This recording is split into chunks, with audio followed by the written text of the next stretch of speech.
I saw Seamus's face pop up momentarily, and then he disappeared. Yes, I was delighted to see him, but he seems to have gone again. But he saw me and went, "Oh, I better go." It was a fleeting visit, but well, I'll get underway because I've hit the record button now, and we should be live on the recording. So thanks everyone who has been able to join us live for tonight's session. And I appreciate it's a very, very busy time of the year, and hopefully some people will better catch up on the recording.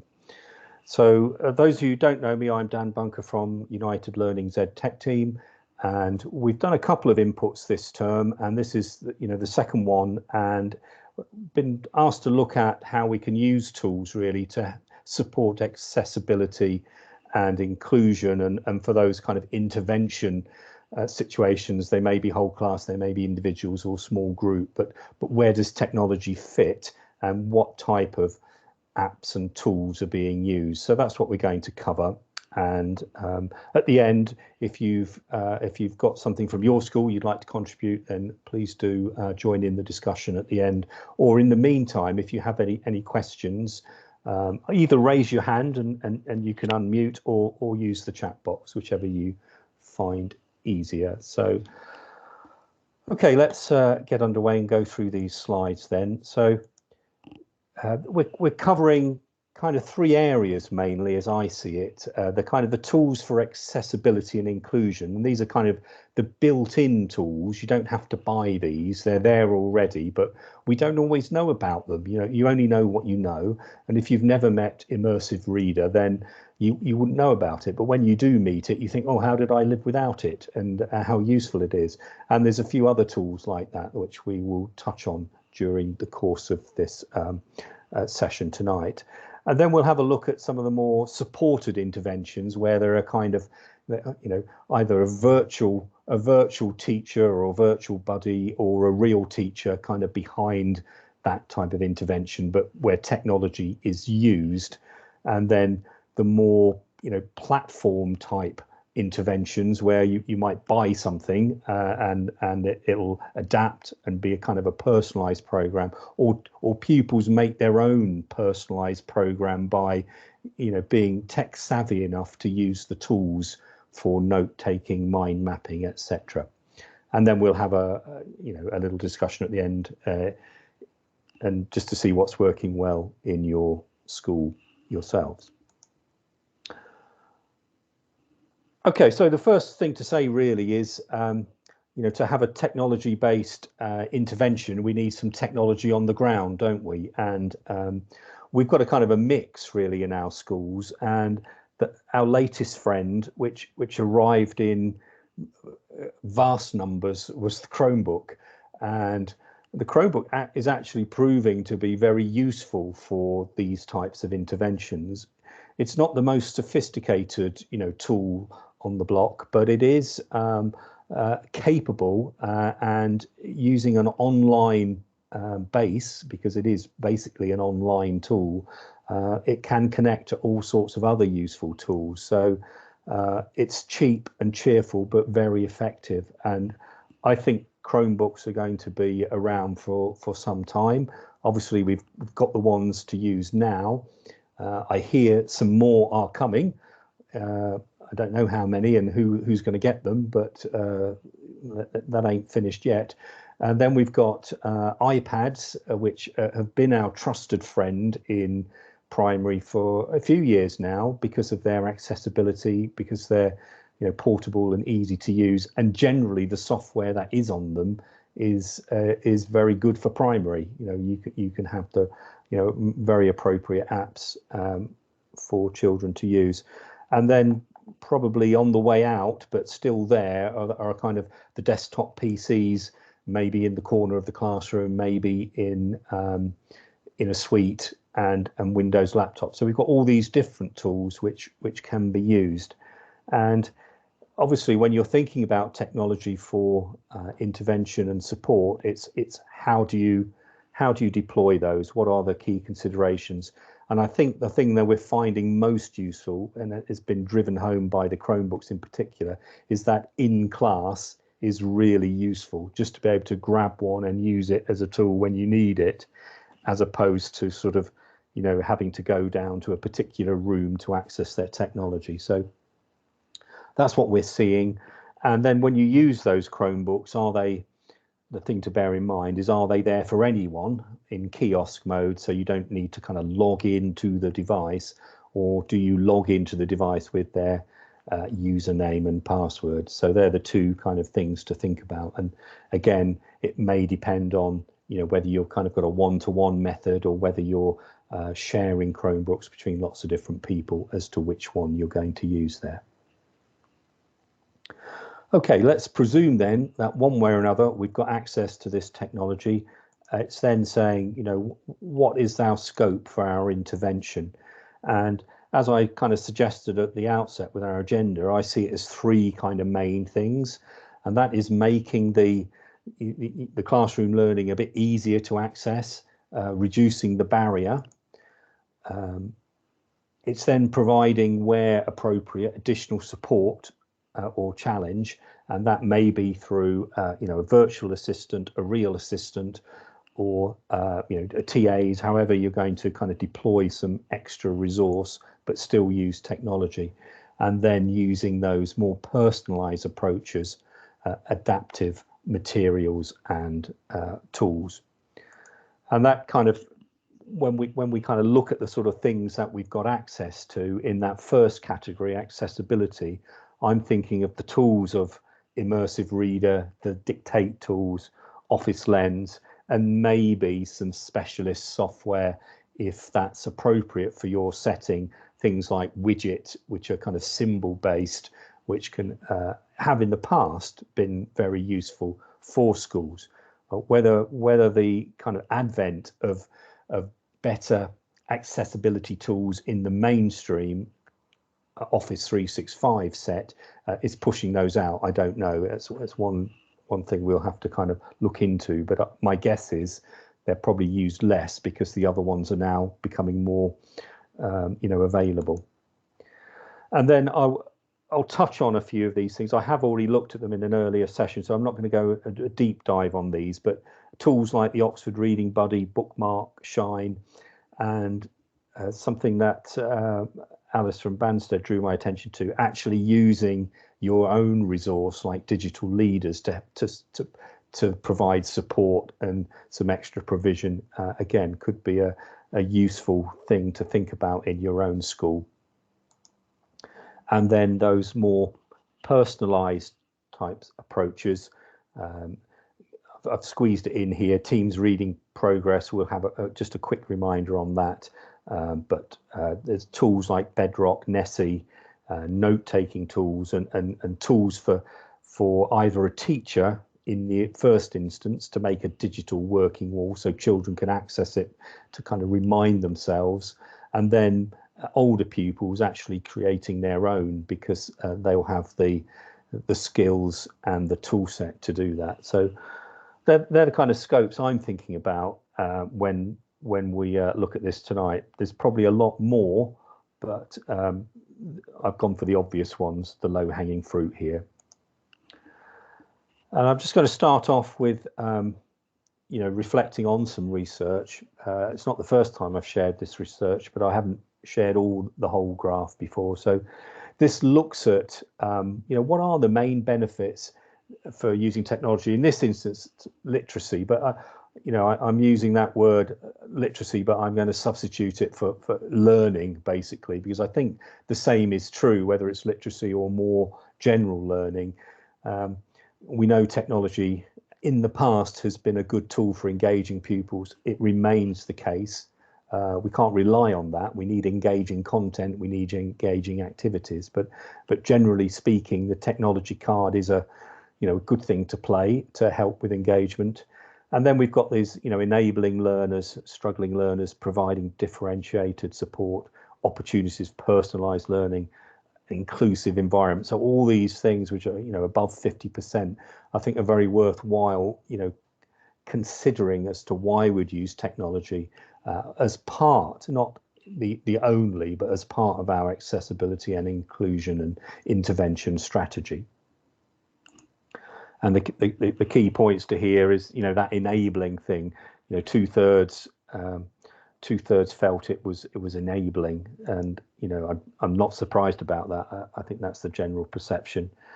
And then, you know, teachers find that it can help provide confidence, remove barriers, in all those kind of things. So I think, you know, there is some research there to say, you know, yes, let's use technology, let's not forget about other things, but technology has a role to play supporting accessibility, inclusion, etc. Okay, so the first platform that I want to talk about is one that we've kind of banged on about for a little while now, probably the last 2 years, Immersive Reader, and that's because it's built into a lot of the Office 365 tools, and that Immersive Reader can help children access the text on a page. And it's built into a lot of the Office 365 apps now. It started off live in Notebook, and that's where it's still probably the most advanced, but it's found its way into the Edge browser. It's found its way into Forms, into Word, where Word Online it's particularly good, and it's also in Teams and PowerPoint and so on. So it's kind of inbuilt into these different apps now. And it's also available on iPad versions as well. So if you've got a, you know, if you're using Notebook, for example, on the iPad, it will have Immersive Reader built into it. Now I'll show you some slides, and then we'll go live as well onto kind of the online platform, just to see it for real, as well as the kind of the screenshots I've got here. So this is what Immersive Reader looks like. It's on the View menu on most of the tools. So on Word, for example, it's there in View, and then you choose Immersive Reader. It's in the same place in Notebook. I'll come to the Edge browser one a bit later, but it's not hard to find, and you can see the immediate kind of difference it makes. You can choose a colored background to overlay. You can have the text, you know, read to you. You can play around with the font style. You can play around with the sizing. So it just makes it much easier for children to concentrate on the text in the first instance. And it makes it very appropriate for kind of SEND, and as we'll see, EAL students as well, because of the kind of the translation feature that is inbuilt into it. One of the nice things with Immersive Reader is it also comes in most of its formats, certainly in the most advanced stages in Notebook and Word Online. It comes with a picture dictionary. That's useful. You can click on a word, and if it's a kind of a common noun type of word, then there will be a picture associated with it. So here, if I click on the word dough, there's a picture you know, of dough. I can hear the word said. I can translate it into the language I wish to. So again, that makes things very kind of accessible for pupils. You can also highlight word classes. So if you're doing a feature on adjectives, as in this case, adjectives is turned on. All the adjectives are labeled green here, and it just helps children understand how the text is constructed. You can do a particular kind of focus on, you know, I really want you to use, you know, I don't know, strong adjectives in this piece of writing. Let's check by looking in Immersive Reader and get a list of all the adjectives that are being used. And as we said, the translate function is going to be really useful for anyone with EAL. It's also they can use it at home with parents if they've got access to their Office you know, tool set at home. And there's so many different languages there, you know, right from you know, Polish through to Cantonese and Punjabi and all sorts of different languages there. And we can either translate the whole document or an individual word. So that can be kind of, to begin with, some pupils might need the whole document translating, and then gradually they can be weaned off as they become more proficient in English, and they can just use it occasionally to look up the odd word. You can also use that readback feature to hear it in your kind of native tongue. Again, that can be really useful to help with the kind of comprehension of as you're transitioning to learning a new language. And then the final kind of plug for Immersive Reader is in an app format. Microsoft Office do an app called Lens, and it's like a scanning app. You can scan an analog piece of text, a reading book, a sign, a poster, whatever it is, and then when you're in the app, after you've scanned it, you can click on Immersive Reader, and you can see the difference it kind of makes. It takes off the background, you can put your overlays on.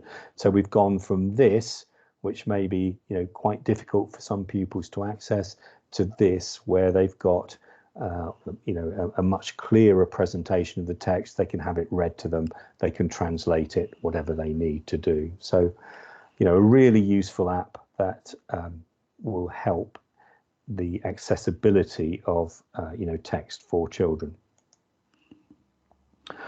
Okay, at that point I'm just going to come out of there and just share the desktop just so we can see Immersive Reader in its various formats. Actually, I think I'll start here. So this is Immersive Reader in Word. At the moment, I haven't gone into Immersive Reader mode. I've just got some text here. It's a poem, but maybe the children are struggling, or a certain child is struggling. They've got access to this tool. They'll go to their view menu and they'll click on Immersive Reader, and then it'll put it in to this easy to digest format. Well, hopefully it will. It's just thinking about it at the moment. Maybe I'm stretching my internet a little bit. And then when you do that, you've got these various overlay tools and everything here where you can kind of access that. Maybe just struggling at the moment. Let's just try it once more. If not, I'll blame my internet connection. There we go. It seems a bit happier now. So there we've got, the Immersive Reader. I can play it back. I can click on a word and look at the, the picture dictionary. I can translate it to Spanish if that's my language of choice, and so on and so forth. So I've got all those kind of tools there immediately to make that language, that text, much more accessible. And if I know how to use this tool, then all I've got to do is just go, when I've got my text open, to that view menu and the Immersive Reader type option. Okay, let's just have a look at another format here. I'm just going to this web page now. And now not all web pages are fully embedded with Immersive Reader. I think they have to do something on their page, but it's becoming increasingly common that they are using the Immersive Reader plugin.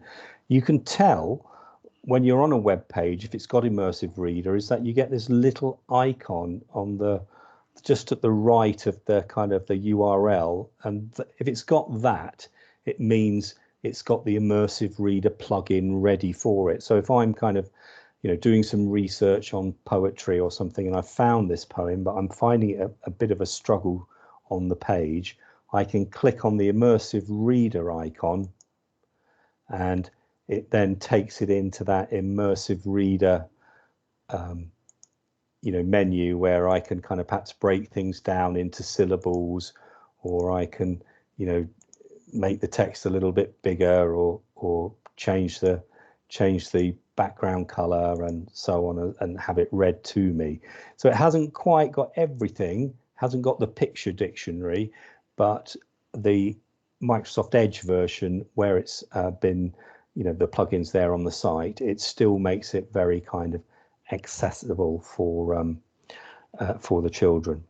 So strongly recommend that to you. On the Office Lens, if I just stop sharing that for a moment and go to an iPad that I've got hopefully attached here. I'm going to just share my screen from an iPad next.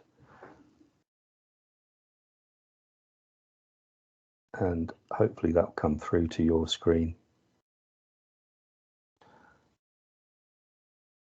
Okay, if I just jump down and get to my Office Lens app, here it's not pointing at anything at the moment, but previous to the call, I pointed it at a book. I won't try and do it now because it'll probably not kind of bright enough at the moment, and I'd have to find my book again and everything like that. But basically what I've done is pointed my lens, my camera, at a book that I'm struggling to read, and then when I'm happy with the picture I've taken, obviously I want to get the text on there, I can click done, and then the app will take me to Immersive Reader, and then what it will do is it will do its best to convert that into that Immersive Reader view. So I've gone from there from a kind of an analog text just by taking the kind of photo on my iPad. I've then got the option to take it in and do that. So the Office Lens works very well on an iPad or even a phone if that's what you've got there. So Immersive Reader, then, we're big fans of it for obvious reasons, and as I say, that is taking over a little bit from the likes of in the past where we might have used Widget or something like that.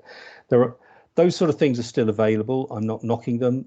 I'm sure they're very useful, and Widget Online is still very well thought of as kind of a symbols-based writing program and kind of decoding. So here it's a bit like we've seen the picture dictionary in Immersive Reader. Here we've got the same kind of thing as symbols that go with it, and that can be useful.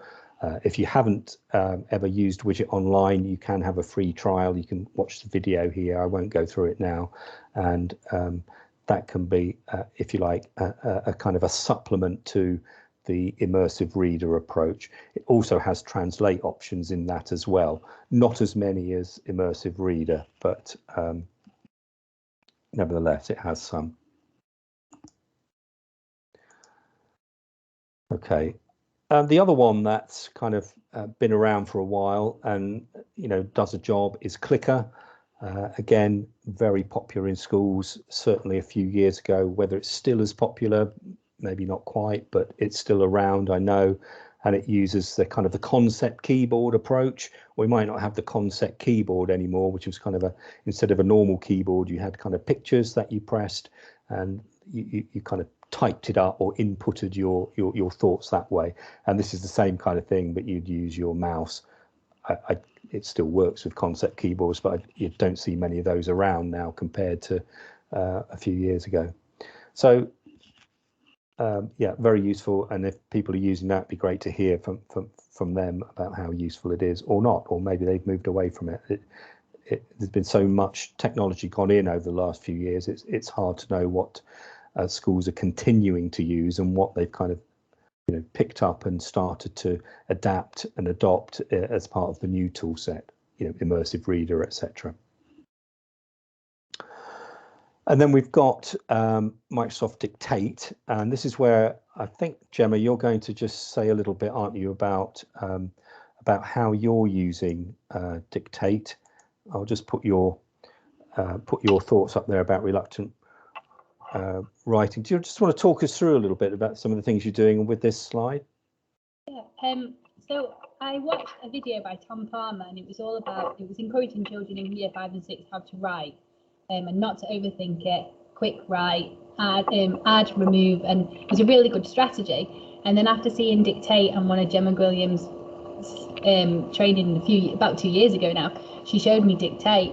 And I thought lots of our children struggle to just get their initial ideas down. So a lot of our Key Stage 2 children who are struggling to just get those initial ideas down, they use their Chromebooks, they go somewhere quiet in the outside intervention space, and they literally do a quick write for their paragraph. So it's just 5 or 6 sentences just to get their thoughts on a piece of paper. Then they come back into class, they have their Chromebook in front of them, and then they expand that in their books.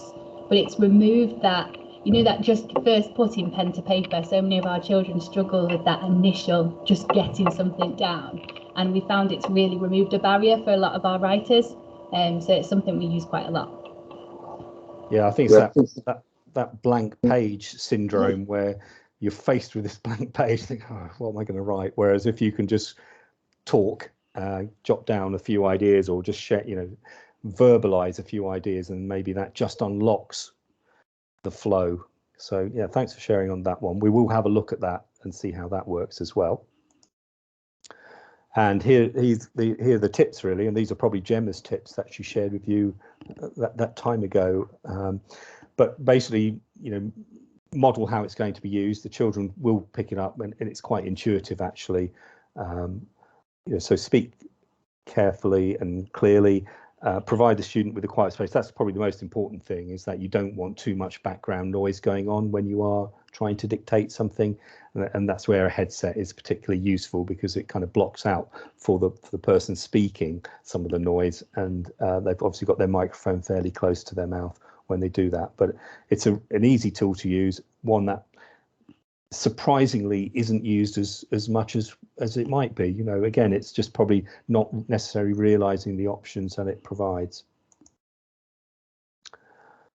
And we can also kind of rather than just use dictate, we can put in some audio recordings ourselves. So sometimes you know, adding some audio recording to a page, it could be an instruction sheet, it could be just some stimulus ideas, that can be useful as well. So we can add media into to PowerPoint, to Word, to the usual kind of programs that we use, and that might be a good way of, again, stimulating activity and supporting those who need that level of intervention. You know, they can hear the instructions being read to them as well as reading them. And again, it's a free tool that you can use. You don't need a lot of technology. You just need ideally a headset for when you're kind of recording these. And we've also got things like talking tins. I know we've used those a lot in the past, particularly in Key Stage 1 and early years, where you can put some instructions and record it on a little tin or a ladybird or whatever, and the children click on that and hear it back. So that, you know, those kind of bits of kit are still very useful for supporting accessibility and inclusion. And we can also record feedback as well. We know how important feedback is. Feedback can be given, you know, via recording if we're not able to be there in person. And the advantage of recording feedback is that children can access it again and again if it's something they need to kind of work through. There could be more than one point in your feedback, and they might want to listen to it again and again. Where if it's purely verbal feedback, it may be forgotten a little bit more quickly. And you can use these codes. You know, this is in a OneDrive area. All I'd need to do is, if I had an iPad, I could scan that code and hear that feedback. And we know that feedback is very important, and that kind of EEF paper just kind of underlines that. And I know, Gemma, you've been using audio recordings just to help scaffold learning as well, haven't you? So just want to talk us through here. Do you want me to play the little video as well? Yeah, the video is just a short phonics activity, and the children were exploring the different sounds, and rather than just having the words, we recorded the audio of an adult saying the sounds, and sometimes it's just that extra bit of scaffold to help children complete a task independently. So you're welcome to press play. It was just a little example of one of the ways we've used it. But we've just found it really does help create that independence in the classroom.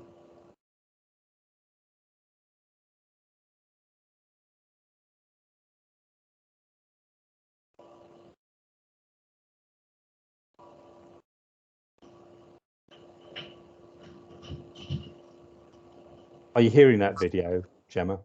No, I'm not sure if the sounds were. No, it may not be coming through, but not to worry. I was hearing it, but then it's probably coming through my headset. So don't worry. It was basically, I presume it was you, Gemma, but the teacher was actually, verbalizing things so they could hear the sound cue and then drag that to the correct kind of area. This is something we've started adding into homework as well, because we've moved over to electronic homework, and it's really supported the children at home having those additional audio buttons. Yeah, good.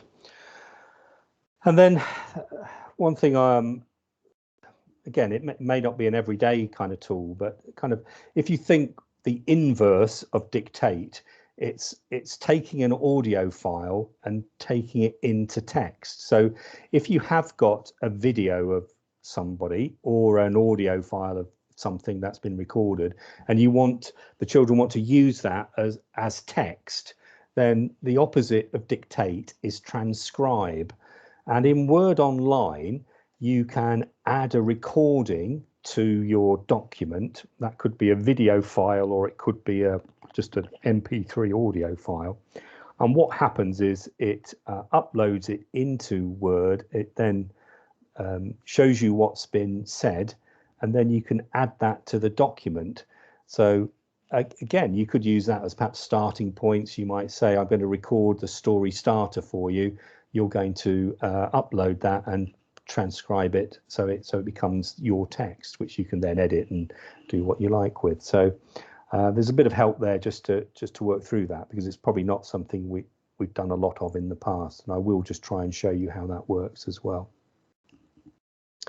And then the final thing on this little bit is, again, it may be a bit of a niche market, but you can use subtitles when you're presenting in PowerPoint. So, if you happen to be using a PowerPoint in, I don't know, upper key stage 2 to kind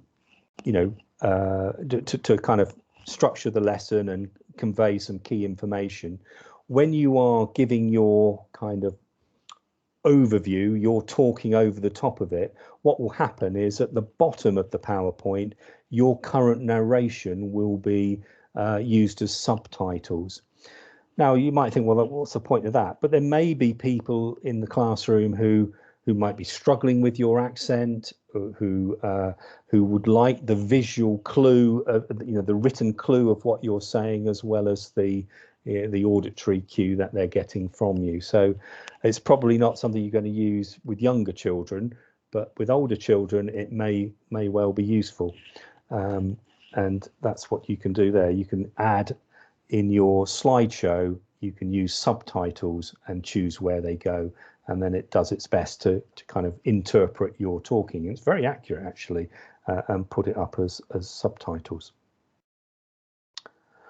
Okay, let's just come out of here and go to our online environment, and I want to go to Word Online just to show you where these things are. On the home menu, you've got a dictate button. When you click on dictate, you are now live in Word. Almost. New paragraph, please. And if I'm careful about what I say, you'll find dictate a really useful tool. As Gemma said, it can help break down the blank page syndrome. Let's turn that off. Okay, so you can see how that could be, not perfect, but a useful starting point for capturing thoughts. And that's just there on the dictate under the home ribbon. And then the other one, which is kind of the inverse, is the transcribe. Here you would upload one. This is one I did earlier, simply because it does take a little while to transcribe it. But basically you can click on new transcription, find the video file or the audio file, and it will upload it, and it will kind of whir away. It might take 2 or 3 minutes to do it. You can then play it back. listen to it. You can play it back at different speeds, which you can have a lot of fun with as somebody talks very quickly. And then when you're happy with the text, you can add that to your document, either with timestamps or just the text on its own. So, you know, you can see how, again, that might speed the writing up or be a useful tool to use when you're talking about accessibility. Okay, let's press on. I won't spend too long on this next section because you'll either have these tools or you won't.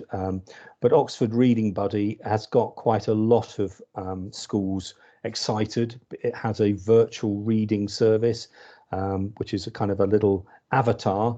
In this case, it's the bear, but you can choose who your buddy is, and they will help read to you and, kind of be a friendly approach, like a coach to the children, and give them some support. So that's finding a bit of favour as a kind of a, not perhaps an individual intervention, but at schools who are using it, all the children will probably have a reading buddy to help them. And it's very similar in some respects to Accelerated Reader, which I won't go into tonight, but again is popular in schools. It has quizzes at the end of a book or series of books, and you go through the different levels and so on and so forth. It's just trying to avoid gamification of reading progress, which can happen whenever there's quizzes and that kind of thing. Some children just want to whiz through the quiz as quickly as possible to make it into a bit of a game, but they can provide useful, comprehension information to teachers. So just be aware of those as part of your intervention toolkit. In a similar way, Shine, which is related to the PIRA kind of reading results. Again, we've seen schools using teaching assistants to go away and kind of work with individuals or work with small groups on reading comprehension, going through the modelling process, looking at the model answers and working through that. We have looked at that in the past on a previous one, but again, it's a useful technology intervention that you can use either individuals or small group, or some will actually work through it as a whole class, depending on how you're actually kind of adapting that for your situation. And again, one I did share earlier on a previous reading specific input is Bookmark, where we connect with reading volunteers, and there's a whole lovely group of reading volunteers who will kind of access the reading through a video conferencing system. It's not Teams, but it's very similar to Teams, and they will kind of, it's an intervention program for years 1 to 4, and it's been very successful. And I can't remember which school, I think it was Tamara was at, but it was being used and it was really well thought of.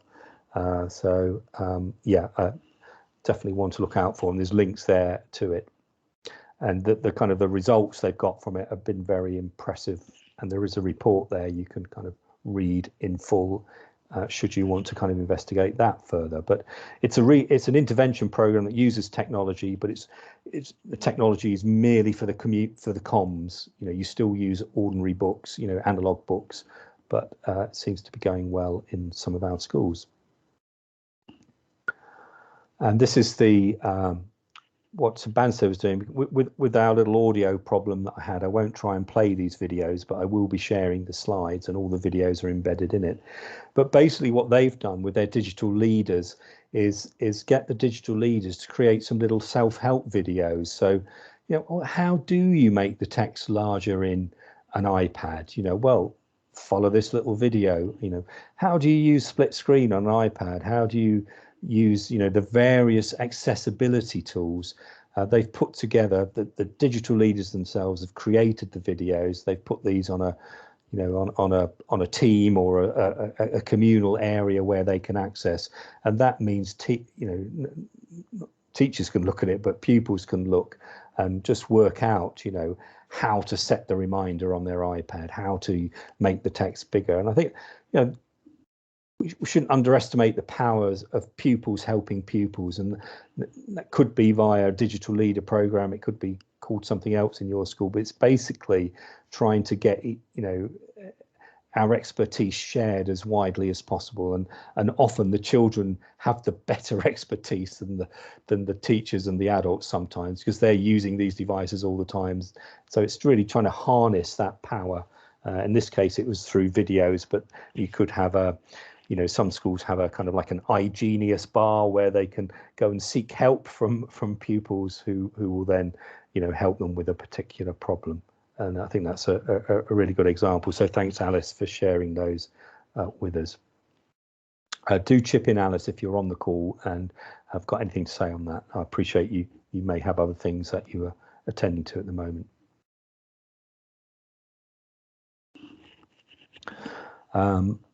Bedrock's another intervention program that's in wide use in the school, in our schools. Some will do it as group, some will do it as whole class. It's a shame Seamus has left it. He could have given us a bit of an update on how it was going at Langford, because I know they had some, you know, fairly spectacular results in terms of, you know, difference between pre and post testing using Bedrock Vocabulary, and that seemed to be the best way to use it. I don't think we've seen the similar results where it's been more of an individualized or group program, but I'm not sufficiently cited to know how useful it is as a more individual or group program. But I know it's well thought of, and it's widely used across our group as a vocabulary intervention. Nessy, I've heard of it, but it was a new one to me until I kind of looked into it a little bit. And I know, Gemma, we're going to come back to you for this, because I think Nessy is well loved at William Hume. Am I right?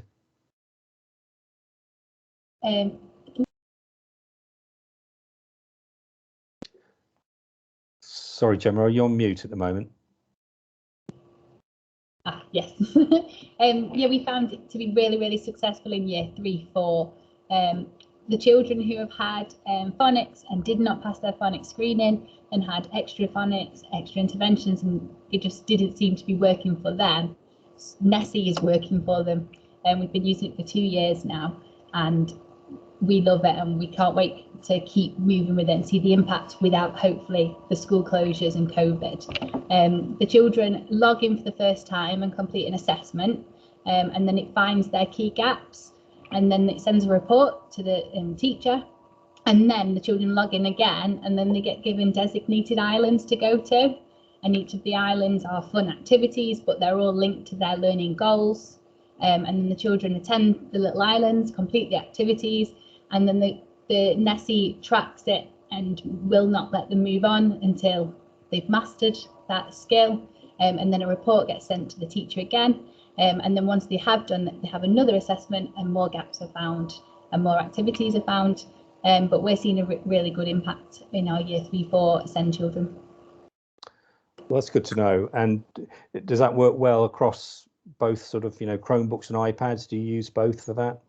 We mostly use the iPads just because it's just easier for them to access on the iPads, but it does work on the Chromebooks. That the group of children have an adult does assist them while they're on it, just so that they can be walking the room, but the children can access it independently as well. We tend to use the iPads over the Chromebooks, but that's just because they're easier to get onto for the app.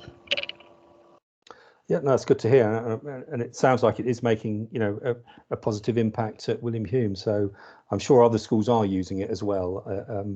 But it's always good to hear that these programs are, you know, worthwhile and adding value to the learning. So I'll talk a bit about reading progress again. It is something I've touched on before, but it's kind of another option.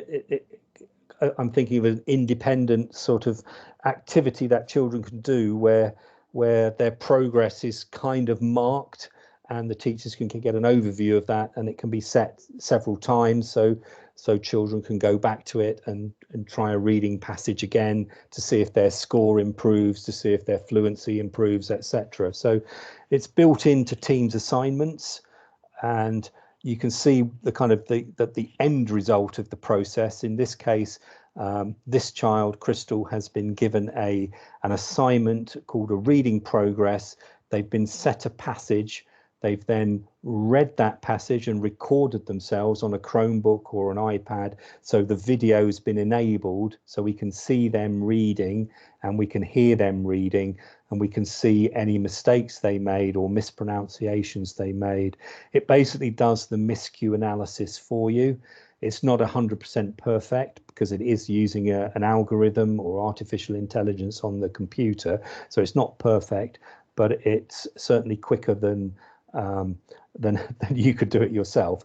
And what that will do is maybe just alert you to, oh, I'd just like to hear those mispronunciations, so I'll just play that little bit back and just go through it that way. So it is something that could be very useful, I think.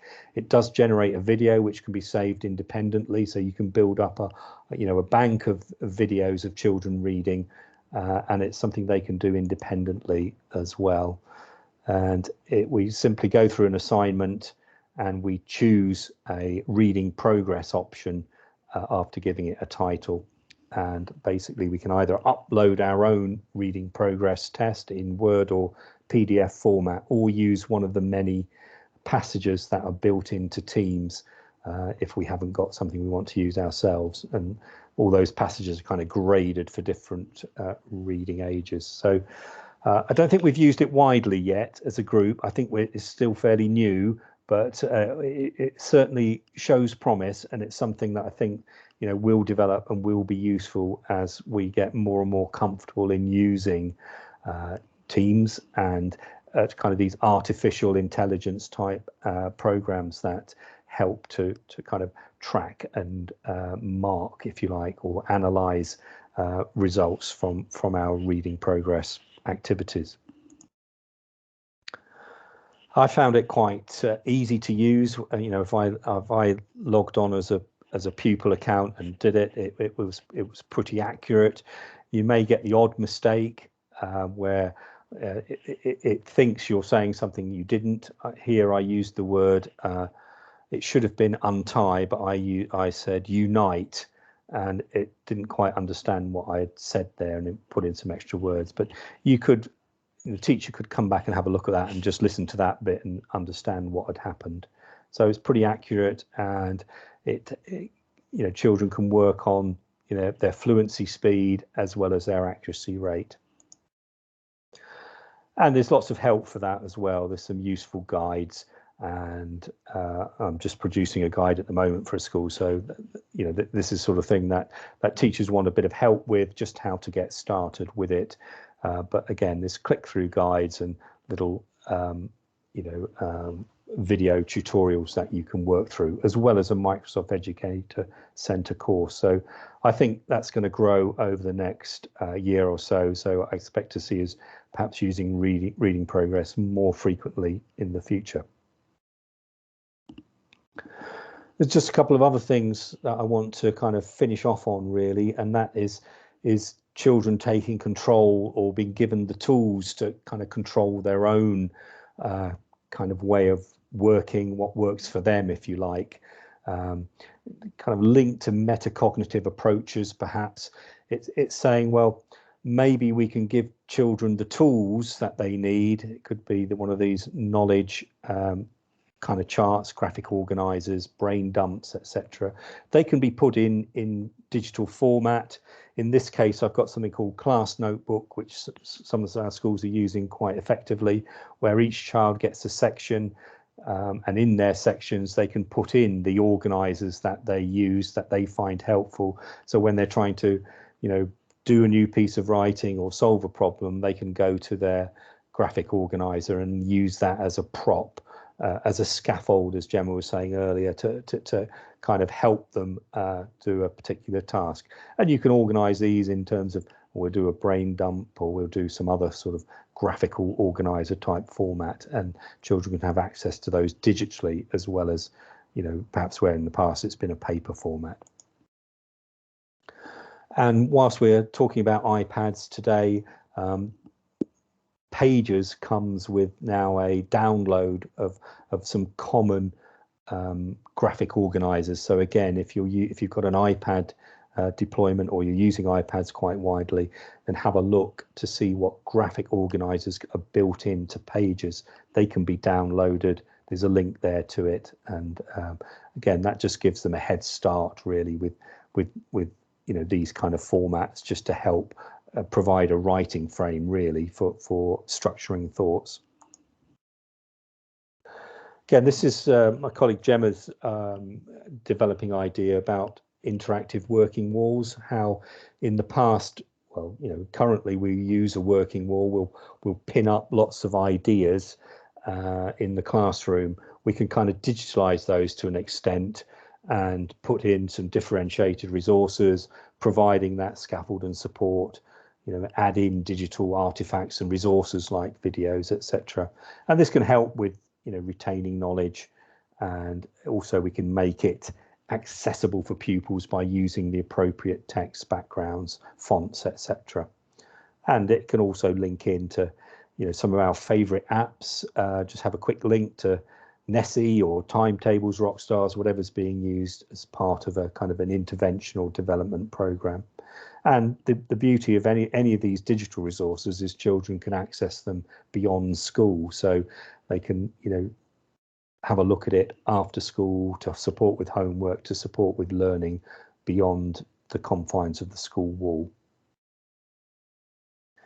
We've got a couple of examples here, and I will go to this one live. This is one I've worked up using a tool that we've got in Office 365 but may not have looked at. It's called Microsoft Whiteboard. It's part of Office 365. It's an app as well as an online thing, so you can either use the desktop, or you can use the iPad app, or you can use the online whiteboard. What's quite nice about it is an infinite canvas, so your working wall stretches just like it does in the classroom, as long as far as you want it, and you can add in lots of digital artifacts. So you can add in pictures or screenshots. If you've got any slides that are useful, then you can import PowerPoint slides to Microsoft Whiteboard, and you can import Word documents as well. So children can kind of have access to the key slides in the PowerPoint, the key worksheets, any poem, in this case, any kind of reference material. These could be, graphics of times tables, of timelines, poems in this case. They can add their own little notes about what their response is. It comes with a tool set of pens as well, so they can annotate and digitalize their thoughts. So that's useful there, and I've got a link to one that I've done. And you can also do something similar in Padlet, which is an app that's available in free and paid versions. Again, it's similar sort of idea, where you get these little kind of little zones or Padlets, as they call them, of the various resources. And you can also perhaps use Sway as well, where you could link in horizontally all the different resources that you want. The advantage of all these is that children can access them and make them their own. And I'll just kind of finish on this just here with just jump out of there for a moment, just as let's close that down. It seems to have had enough. We'll just go online and just have a look at that working wall I showed you. So this is it online. I can send a link to the pupils. I can kind of zoom in to the areas that I want. I can add little stickers if I want to make it personalized. I can kind of drag it around. I can see the slides that the teacher has shared. I can add in my worksheets. I could add a note here and add more things in it. So it's quite nice to have these kind of resources. You might start off that the teacher's got one, and then over time pupils start to generate one themselves, if the older pupils I'm thinking of here. So that is kind of a very good overview, or hopefully it's a good overview of all the different kind of tools and approaches that can be used. What I thought would be useful is just to get anyone who's been able to join us, if they can kind of share, chip in, or just ask any questions now about what you've seen tonight. We haven't got a lot of people on the call, but I can see Callum, Emma and Kirsty. I know Alice is on the call, but she's tied up in a kind of another meeting as well, so I don't think she'll be able to speak. But if any of the others on the call, if you've got anything you'd like to share, what you're doing in your schools, or if you've got any questions either for me or for Gemma about what you've seen tonight, please do chip in. Thank you so much, Dan. I've all sorts of ideas going on in the back of my mind now about how it can make my life easier. Never mind children in school. Certainly, some of the tools that you've shown me there. Question about the whiteboard: can that be a collaborative whiteboard, or is that an individual one? It can be either. So you can set a sharing link and invite either anyone. But they would need an account at the school. But yes, you can invite a group of children or the whole class if you want to. And they, with collaboration comes great responsibility. So if they were minded to destroy it, it could be destroyed. But you could duplicate it first and then share that one. That's what I would probably do before I got loads of children on it. But yes, it is meant to be a collaborative environment. I can see that working really well in tables or groups or peer tutor sessions, etc., etc., as to map out that journey of learning. That could be really helpful. Yeah, I think just see on the chat there, I know Alice has put a point in there about pupils can invite each other to collaborate on Whiteboard can be a bit risky. Yeah, so as I was saying, it comes with a certain amount of responsibility, but in some ways you want to address those type of issues because it will happen. Children will write inappropriate things or do things. So you've just got to kind of manage that as part of your online safety. Hi, Emma, do you want to just unmute and share? Hi everybody. Thank you, Dan. Lovely. Learned something again. So thank you. And like Matthew, something for myself, I'm definitely going to be using the dictate. What have I been typing all my life? That's how I feel. But just to add to what was just said, yes, I came across the whiteboard during lockdown and didn't know about the fact that I was letting children collaborate initially. So that was lots of fun when it kept disappearing, stroke scribbles. What we did use later is the whiteboard.fi. We've signed up as a school, and that is quite useful because you can see all the work at once. So I found that of greater use, particularly during lockdown, but in the classroom as well, than the whiteboard. But not that the whiteboard wasn't useful, because it did have its uses. Yeah, thanks, Emma. Good to remind us of that as well. That whiteboard fight we did use it a lot in lockdown, but it still has uses beyond, doesn't it? And then Gemma, you've mentioned about White Rose, and I think Kirsty's agreeing with you there. Do you want to say a little bit about that? Free digital tools. They've only launched it recently, and it's brilliant. They've got at the moment place value charts, and they are for every year group, so you can change how many columns and all the counters and the base 10s, so they can use the iPad during a maths lesson, and rather than having lots of equipment out, which we do have, but sometimes it's not never like it could. Sometimes it's quicker to grab an iPad, and then you can get the counters going on the iPad to help them achieve their maths goal. But there are more things that they keep adding to it, and it's all free. You don't need to download anything. Yeah, I'll definitely check that out. That sounds a really good link. I think Kirsty, I don't know if you're able to unmute, but you mentioned a product called WordWall. I remember that. I think I've seen that on. Did it come with a clever type? I can't remember where I've seen it. I don't know if you're able to speak. Kirsty. I don't know how good my microphone is. We can hear you. Can you? That's okay then. So WordWall, it's great for review and recalls, or if you want children to have a go at a type of retrieving that information before putting it into their book. So things like you can label diagrams online. We sometimes use it as a quick recall. Okay, let's order these words in the correct order, or put a sentence together, or connect things. You can create them so you can have them specifically for yourself, but also there's a community tab where it's teachers who have already created these quizzes, So it reduces your workload significantly because people have already created them. Sometimes we will have them out with the children using iPads and it records all the results. It's a bit like Kahoot, that side. But sometimes we can have it on the class whiteboard and they can fill it in on whiteboards themselves, on like pen and whiteboard. So it's really open and easy to use. We used it a lot during lockdown. Yeah. Yeah, well, sounds good. Is it something you pay for, Kirsty, do you know, or is it a free?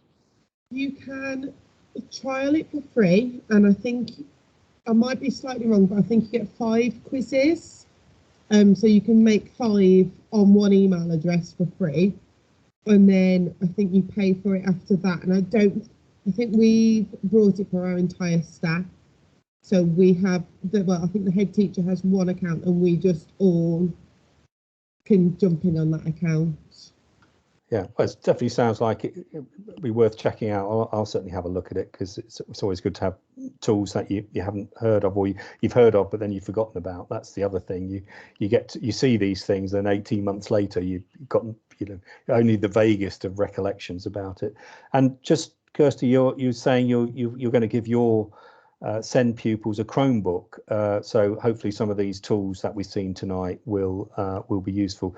I think a lot of schools are thinking about the best way of deploying Chromebooks, and quite a few are thinking, well, some are best left as individual devices. Those pupils who need that higher level of support or who could really benefit from using those tool sets, then they will have, if you like, their own Chromebook. And whereas others may be in shared sets in kiosk mode, etc. So it's good to think about where they're going to make the most benefit. And I know whilst we got Emma on, I had the fortunate to go to High Hazel's last week or a week or so ago, and it was great to see so many people's had their own Chromebooks, and that they've obviously gone down the route of a one-to-one program, certainly in I think it was years 4, 5 and 6, and they'll certainly benefit from having that tool all the time. And one of the things I notice is how digitally capable they're becoming very quickly with access to it all the time. So whilst we think, oh, that looks a bit complicated, they won't be able to do that, in no time at all they're using the tool sets and producing some really good digital artifacts, and using the tools just like as we said at the time, a pencil, a ruler, a Chromebook. It was just another tool to use.